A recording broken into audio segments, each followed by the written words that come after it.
Hello everyone, welcome back to a brand new video on my YouTube channel. I've not done a video like this for a very long time because I've been very busy. So now the season of British GT has finished, I've got a little bit more time on my hands to make content like this and entertain you lot as best as I can, which, let's be brutally honest, is not that well. But we're going to do it anyway. So this video is pretty self-explanatory. My best race stint in a race car so far. So this actually came in the final round of British GT, which happened a few weeks ago, and that was at Silverstone. So it was my last and second stint of the race. It was an emotional stint, obviously, because it's my last stint of the year in the car that I've enjoyed driving all year, courtesy of World's Fastest Gamer. So yeah, without further ado, if you do enjoy the video, give it a like. If you want to stick around for more content, sub to the channel. But let's get into the video. Okay then, so we're on board with my teammate for the year, Michael O'Brien. He's boxing on what seems to be lap 29 of his stint.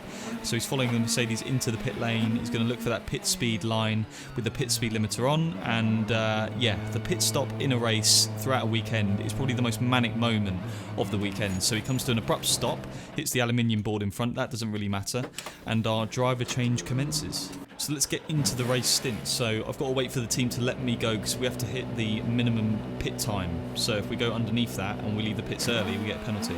So when he lifts the board, I go, quite hefty on the clutch. It's quite a stiff clutch, as all race clutches are, so it's quite easy to stall. So if I use a lot of revs, I'm pretty safe on that front. And I've just got to make sure that I get out of the pits and hit the track running as quickly as possible. So no kind of waiting around just to get the tyres up to 10. The tyres come in blankets, or the team put them in blankets, probably put them on the car. So in theory, I should have a lot of grip from the get-go. So my biggest challenge is really, as you see that Audi there passing us on the exit, is to just get on it straight away. And that's what I couldn't get my head around to start with, because every real life adventure I've had in the past, like karting or Formula Ford, that was quite brief, you needed to build tyre temp before you kind of got to the limit, whereas this is quite a forgiving car anyway, but you can get to the limit pretty much straight away as you come out the pits. And so we venture on into the race stint. So my first kind of palaver, shall we say, was with this Audi that passed us on the exit. So it's worth saying that when I'm on the track, usually the way that our team has kind of run in British GT this year, I'm out with the slower silvers or the AMs, depending if they're a Pro-Am combination or if they're a silver-silver combination. So there is that going for me, I suppose. But we're coming up behind this Audi here. Clearly we're quicker on fresh tyres. Our car was quicker than the Audi all weekend pretty much, so I need to make mincemeat of him pretty much straight away. And every second I'm losing behind him is not good news, because it doesn't really show in this video, but basically the gist and the context behind this race was that we were on the back foot pretty much after lap 4 for missing the safety car pit stop window. So we got the inside of the Audi there going into Village, and job done. So we can get our head down, get a feel for the car, where the car's at, and push towards the next load of traffic. And it is worth saying, you know, that every time you go on track, it is a slightly different scenario. So the track temp might be different, the air temp might be different, the tyres might be of a different age, you might be on a different fuel load, the setup might be slightly different. There's so many variables that it's hard to just get out there and be on the limit and know where the limit is of the car, because it's inadvertently different every time.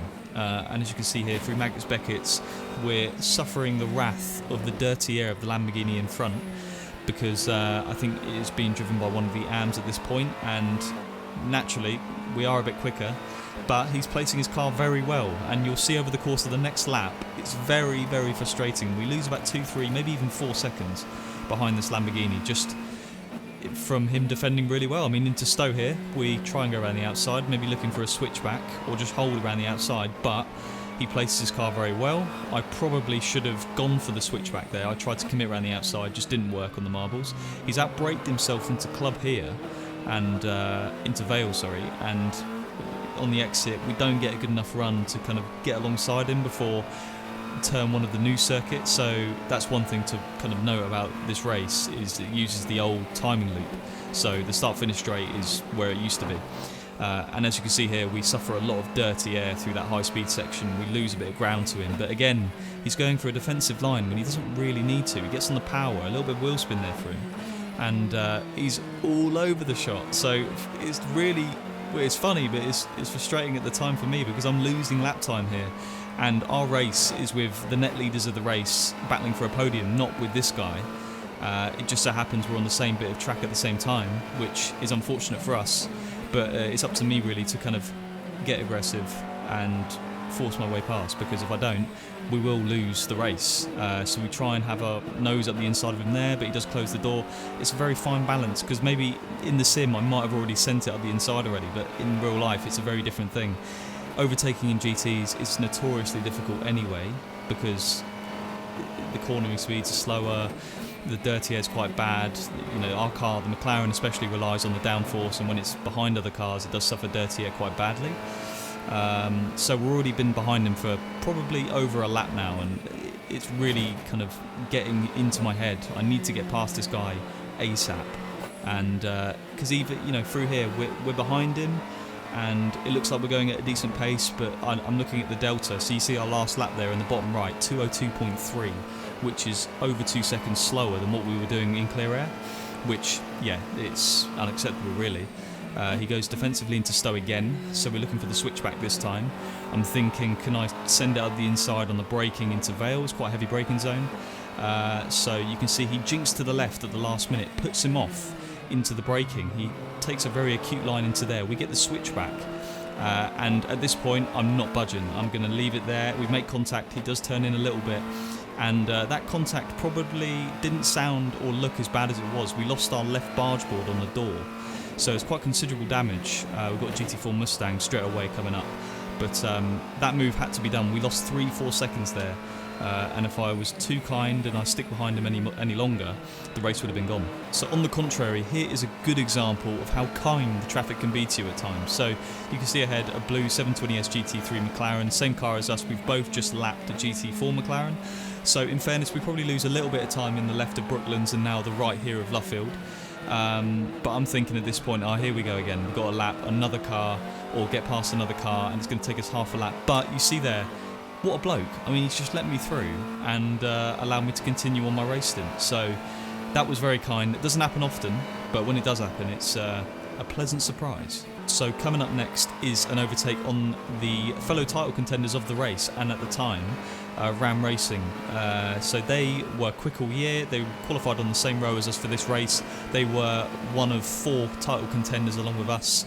So it was quite important I got past these, obviously for the championship, but it was more important we got past them so we still had a chance of winning the race, because we were looking really strong at this point.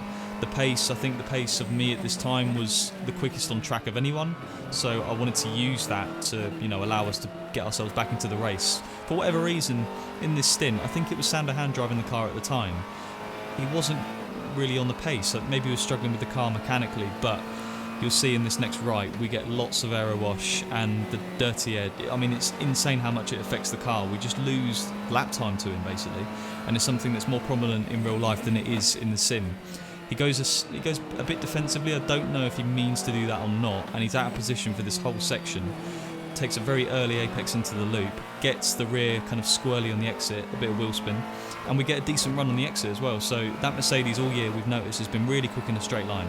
I'll get a decent toe. He goes kind of half-heartedly to defend and leaves the gap. We do send it down the inside into Brooklands, use the engine braking to meet the apex so we don't overshoot the corner.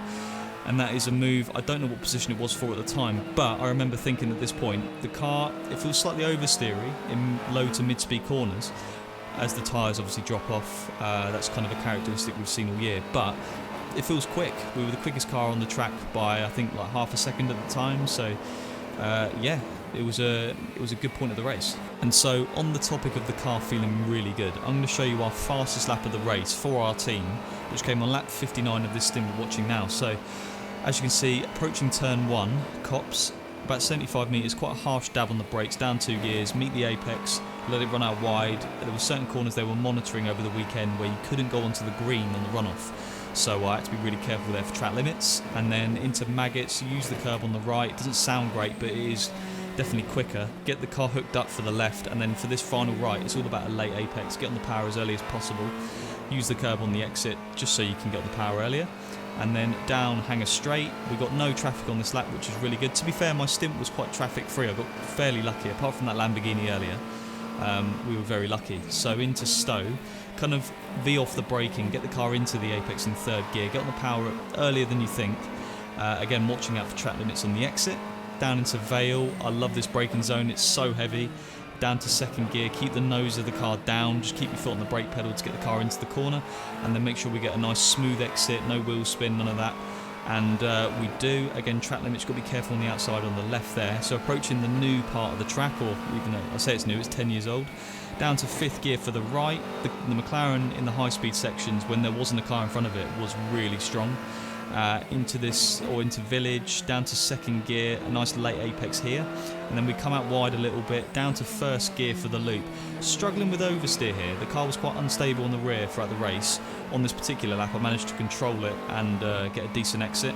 We are approaching this train quite quickly, so fortunately for the fastest lap it didn't really affect me, but I see it's coming up pretty quickly. So for Brooklands, you kind of V off the braking like Stowe, come back on yourself in second gear, and then for Luffield, I was going, or keeping it fairly tight in Luffield, and then getting on the power quite early by V'ing it off in the middle part of the corner. And that was our fastest lap of the race. I think over the line you'll see it's a 59.62, or 1 minute 59.62.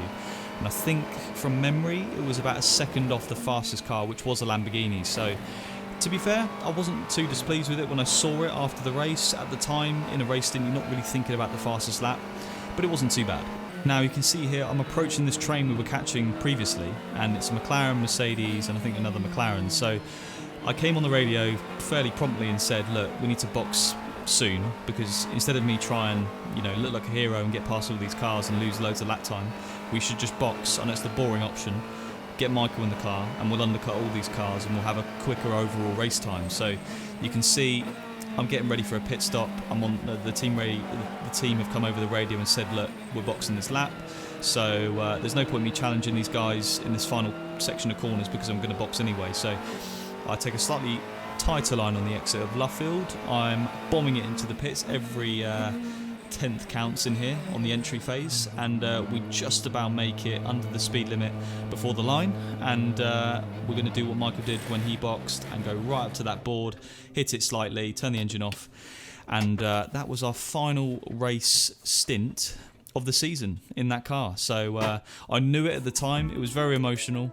I was taking it in, enjoying the final lap. I knew there was no point overtaking the cars in front, and yeah, sad to kind of get out of the car for the final time, really. And so overall I was extremely happy with the stint, because previously in the season I'd had stints where I was out at the front and pulling away from the silvers and AMs behind me, and they were smooth. Again, I was on the limit of the car. There was stuff I could improve on, don't get me wrong, and in this stint there was still stuff I could improve on, don't get me wrong. I could clear traffic a lot quicker. That Lamborghini got the better of me. I lost 3 or 4 seconds behind that Lamborghini, but on the whole that was the most hectic but satisfying stint I'd had in the car all year. I overtook cars for position on track. My race pace was really good, and what you're going to see now is a graphic that comes on the screen. At first glance you may think, bloody hell, what the hell is that? That is complicated, but it's effectively the best 15 lap average data sheet with every driver on the grid, from GT4s to GT3, Silvers, Pros, AMs. You can see Jensen buttons on there. I'm on there, and I am P9 on that particular chart. So that shows my average lap time was a 2 minute .310, which was less than a second off Phil Keane in the Lamborghini, which, to be fair, given the Lamborghini I thought was a quicker car that weekend, I'd take that all day long. And you can see our fastest lap was, again, less than a second slower than the fastest lap of the race. So overall, I mean, if you look at other McLaren drivers in the field, we're well in the mix, we're right up there, and I think that's probably a good time to end the video. So I hope you enjoyed it. It's kind of the first video I've done like this in a very long time. Now I've got a little bit more time on my hands, so if you want to see more of it or more things like it, then let me know in the comments below. I've got loads of footage I can kind of look through and make videos from, and I enjoy doing it. I enjoyed doing that final stint in British GT. I'm pretty sure it was my strongest stint of the season, and therefore of my racing career in real life. But yeah, let me know what you thought in the comments below.